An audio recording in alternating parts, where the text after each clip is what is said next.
conversamos con el magíster Freddy Peñafiel. Él fue ministro de Educación, porque hay un tema que ha causado mucha polémica y que hasta ahora se había discutido, por decirlo de algún modo, era una discusión de cafetines, ¿no?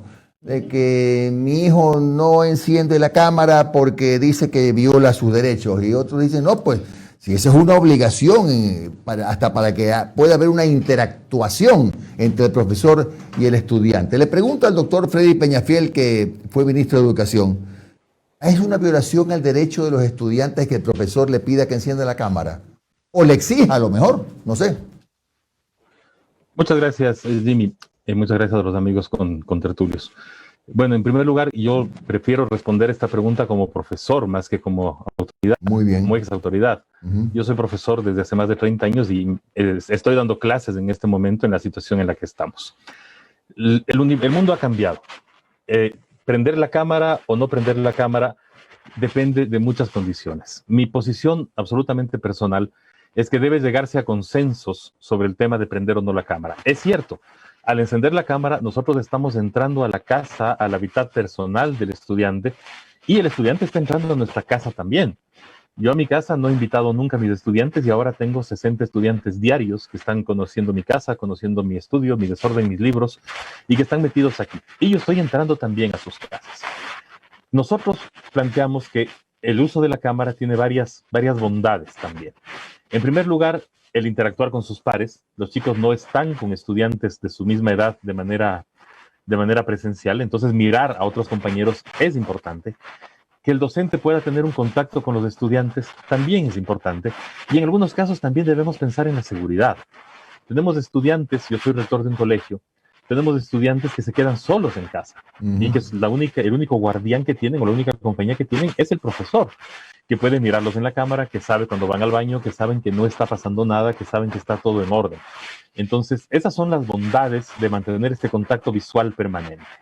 ¿Cuáles podrían ser las dificultades? Muchas veces los alumnos sienten que si prenden su cámara, y eso fue una consulta que hice a mis alumnos, si prenden su propia cámara, ellos se distraen, porque en vez de estar mirando al profesor, se miran a ellos mismos en la cámara, y ver que estén bien peinaditos, arregladitos y eso, y pierden la concentración en la clase. En algunos casos, claro, también la facilidad de salir de la cama y entrar al colegio implica que algunos están en pijama.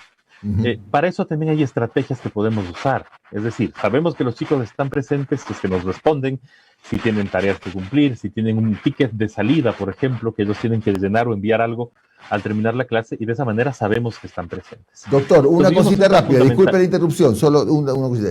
Creo que, no sé si es su camisa que está rozando con el micrófono de su laptop o algo, pero es un sonidito como un barridito. O la tupida barba también. Puede ser. Gracias, doctor, gracias. Disculpe la interrupción. Ahora sí, vamos. Excelente. No se preocupe, Jimmy, debe ser porque me peiné, porque tengo un programa de radio. Tengo un programa de radio, lo transmito exactamente en estas mismas condiciones, con el mismo micrófono y la misma barba, y no tengo problemas, así que no sé si fue que hoy especialmente estoy peinadito. Hoy día pues, siga, doctor, perdón. No, lo que le decía es que yo no soy fundamentalista con este tema, de que se debe prender o no. Hay países en los que la ley prohíbe explícitamente y tácitamente que se prenda la cámara. En Uruguay, por ejemplo, un profesor no le puede obligar a un estudiante a prender la cámara. La ley taxativamente lo prohíbe. Acá no tenemos una prohibición expresa sobre este tema. Yo creo que lo que tenemos que llegar es a consensos entre la comunidad educativa. El universo ha cambiado. Nosotros no somos los mismos que éramos el 13 de marzo del año pasado. Hemos dado un cambio tan importante que necesita tener respuestas distintas y también respuestas creativas. Entonces, tener al estudiante con la cámara es perfecto porque además los vemos. Como profesor, dar clases cuando tenemos la cámara apagada es casi como dar clases con una ouija. Sí. Porque uno dice, si alguien está por ahí, dé la luz, deme una señal, alguien me escucha, porque no los vemos. Claro. No, es exactamente así. A veces el micrófono del profesor se desconecta y uno está hablando como loco, y como no ve a los alumnos, no sabe que no lo están escuchando. Entonces sí se requiere esta retroalimentación, que también es importante.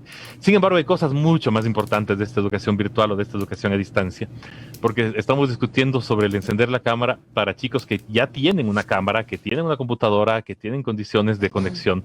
Hay muchísimos chicos en el sistema público ecuatoriano que no tienen conexión, que no tienen una cámara, que no tienen una computadora, que su conexión es por WhatsApp. Entonces, claro, la realidad real que está viviendo el sistema educativo ecuatoriano es bastante más compleja. Es verdad. A ver, me quedo con lo del consenso. ¿Cómo está, doctor? Le saluda Alondra Santiago. Me quedo con lo del consenso, pero estuve preguntando al Ministerio de Educación y el artículo 53 del Código de la Niñez y Adolescencia dice el derecho a la privacidad y la inviolabilidad del hogar y las formas de comunicación. Entonces, donde se dice que tienen derecho los niños y adolescentes a que se respete la intimidad de su vida privada y familiar. En este caso también pregunté, bueno, pero esto de los consensos y precisamente lo que decía el doctor. Si yo estoy en una clase, al principio de la clase, justo antes de comenzar, usted y los estudiantes pueden llegar a este consenso de encender la cámara. Y si hay uno que le dice, doctor, yo no quiero encenderla, ¿cuál es su proceder? A ver, bueno, yo primero un saludo a Alondra. Hay una cosa curiosa con las redes sociales, porque como yo les sigo a Marta, yo pienso que son mis amigos, pero en realidad ustedes ni siquiera saben que existen. Pero de todas formas, mi solidaridad con Alondra por todo este caos que ha desatado su presencia furibunda en el periodismo ecuatoriano. Gracias. A ver, yo soy rector de un colegio, entonces la disposición es, se prenden las cámaras. Si es que hay alguna necesidad de un alumno de que no se prenda, pues lo expresa y se la respeta. Ok. Una alumna me escribe el otro día, dice, Freddy, se murió un pariente muy cercano, he llorado toda la noche, puedo no prender la cámara porque tengo los ojos deshechos, pero por supuesto que puede no prender la cámara, es normal, pero lo importante es llegar a estos consensos. Es cierto, yo no puedo entrar a la casa de un alumno, físicamente no puedo violar su privacidad. Sin embargo, si le necesito tomar un examen, por ejemplo, o una lección escrita, voy a necesitar verlo. Hay herramientas tremendamente complejas que se han desarrollado con esta pandemia que están utilizando sobre todo universidades, que a través de la cámara pueden identificar si el niño dejó de mirar la pantalla. Es decir, si el niño dejó de mirar la pantalla y miró un cuaderno al lado, un libro al lado u otra página en la misma pantalla, estos sistemas lo detectan y el niño puede ser acusado de plagio o de copia. Eso me parece mucho más intrusivo y tremendamente orwelliano. Sin embargo, como todo en educación, este uso de las cámaras necesita pasar por un proceso de conversación, de diálogo y de consenso. Al inicio del año lectivo se deben establecer reglas clarísimas. Al inicio de cada semana, por ejemplo, yo ayer necesitaba que mis alumnos prendan las cámaras porque iban a hacer una exposición oral, entonces no podían no hacerla con la cámara apagada. Entonces claro, se les avisa, se les dice, prendan la cámara, vengan peinados, arréglense un poquito y pues vamos a estar. Entonces no creo que sea lo más grave de la educación. Creo que es importante, sí, hay que entender si un niño no quiere prender la cámara en algún momento, por supuesto. Como en la vida real, algún niño tal vez decidía no ir a la escuela, pues también está bien, es parte, claro, parte de las decisiones y de los procesos. Doctor, pero ¿la cámara encendida garantiza que el estudiante esté aprendiendo o no? Porque estaba leyendo algunas entrevistas porque necesitaba tener elementos para discutir y estaba leyendo que algunos niños decían, mis clases yo las recibía en la sala de mi casa, pero justo la clase era a la hora del almuerzo y venía todo el familión a comer y había bulla, entonces yo me iba a mi cama, igual estaba atendiendo la clase y eso es responsabilidad de cada uno, pero tener la cámara encendida garantiza que yo estoy atendiendo la clase y que no me estoy distrayendo. De ninguna manera. Yo cuando doy clase con la cámara prendida puedo estar contestando correos electrónicos al mismo tiempo y mis alumnos no tienen ni idea. No, eso no es una garantía. La garantía son estos cierres de proceso, por ejemplo. Es decir, no me prendes la cámara, no tengo problema. Pero al terminar la clase, tienes que llenar esta pequeña encuesta o estas dos preguntas sobre lo que vimos en la clase. Claro. Entonces, ¿qué garantizo yo? Garantizo que el chico está aprendiendo, que está escuchando, que está aprendiendo la clase. Puede estar acostado en su cama o debajo de la mesa, pero lo importante es que se aprenda. El que estén viendo mi rostro no quiere decir que yo estoy haciendo caso. Yeah. Los estudiantes son muy buenos también para mirar con cara de, oh, qué interesante lo que dice el profesor y estar jugando Fortnite al mismo tiempo. Claro, doctor, a ver, pero también hay cosas en las que uno tiene que pensar, ¿no? Bueno, seguramente ustedes ya la han pensado, pero los maestros, ¿no? Usted está tomando un examen. ¿Usted le tomaría un examen a un estudiante que no enciende la cámara? Claro, eso es ¿Cómo sabe que no está copiando, no está googleando y encontrando las respuestas? Depende del examen que uno tome. Ahí tiene que desarrollar otras alternativas. Si yo tomo un examen de verdadero o falso, me van a copiar en presencial, me van a copiar a distancia, me van a copiar con la cámara apagada. Si yo empiezo a tomar exámenes de preguntas de desarrollo, preguntas de indagación, preguntas de opinión personal sustentada, que son los exámenes que hacemos a libro abierto. Si hay un examen a libro abierto, el estudiante tiene la opción de entrar a Google, de ver lo que quiera, de conversar con los compañeros y pues simplemente podrá obtener la respuesta de acuerdo a su pensamiento. Eso depende de los tipos de exámenes. En Internet está todo.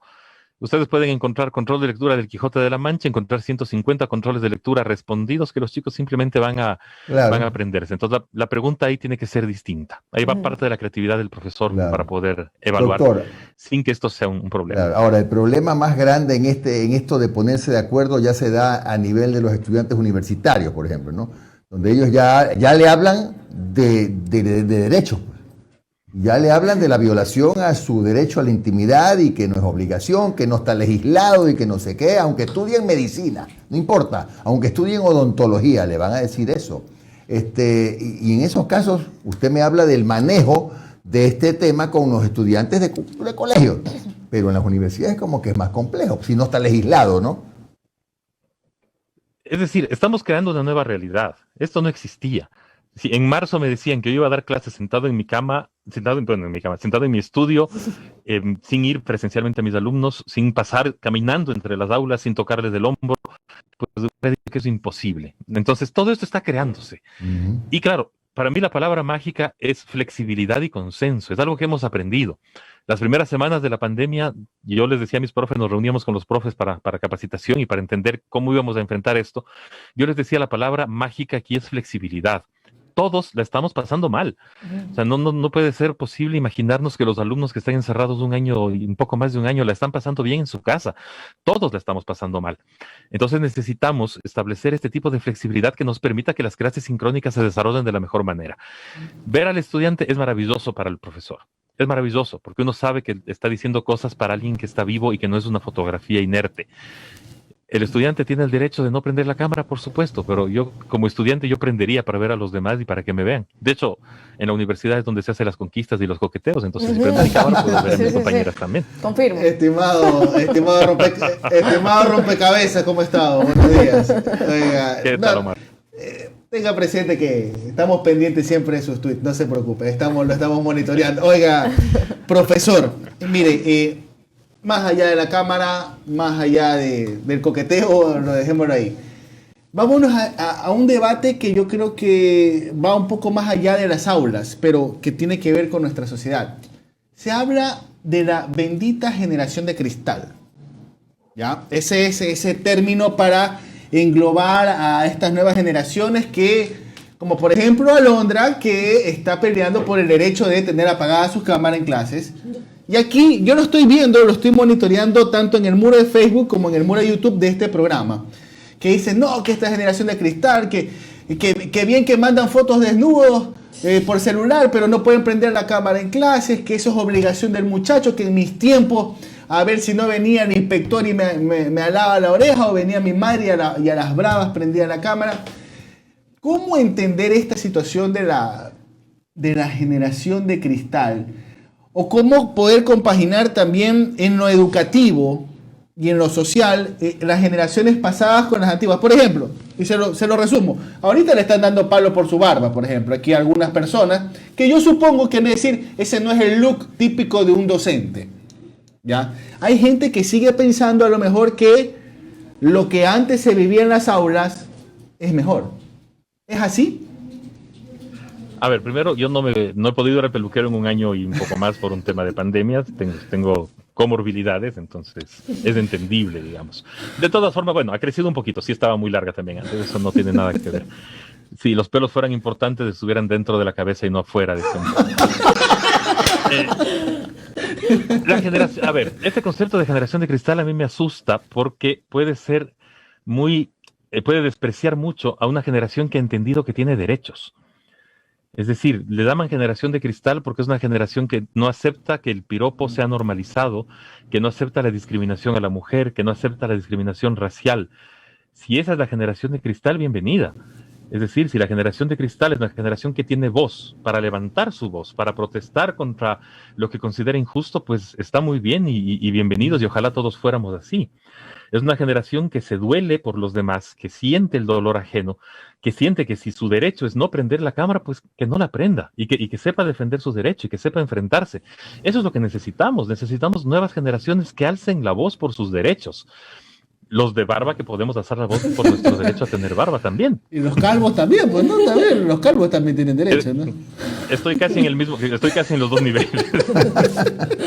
Listo, doctor. Doctor, gracias por eso. Es que yo sé que Omar no lo dice como con ninguna ofensa ni nada, pero yo apunto a algo y es verdad. Siempre, yo no sé si yo soy generación de cristal, ya voy a cumplir 30 años, soy más millennial que centennial.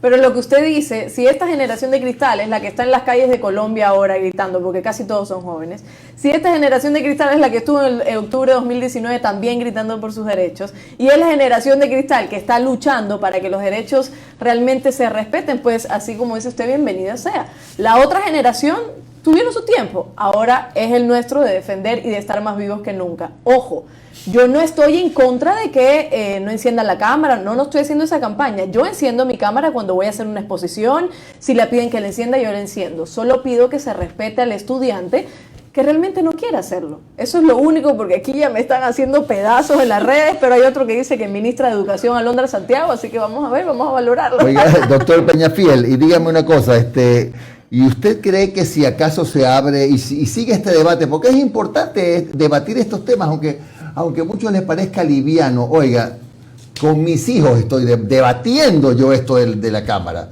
y ellos son de lo que ustedes han apodado de la generación que llamamos de cristal. Ajá. Está defendiendo sus derechos. Mis hijos han dicho, ¿sabes qué, papá? Yo no enciendo la cámara. Son estudiantes de derecho, imagínense, peor todavía.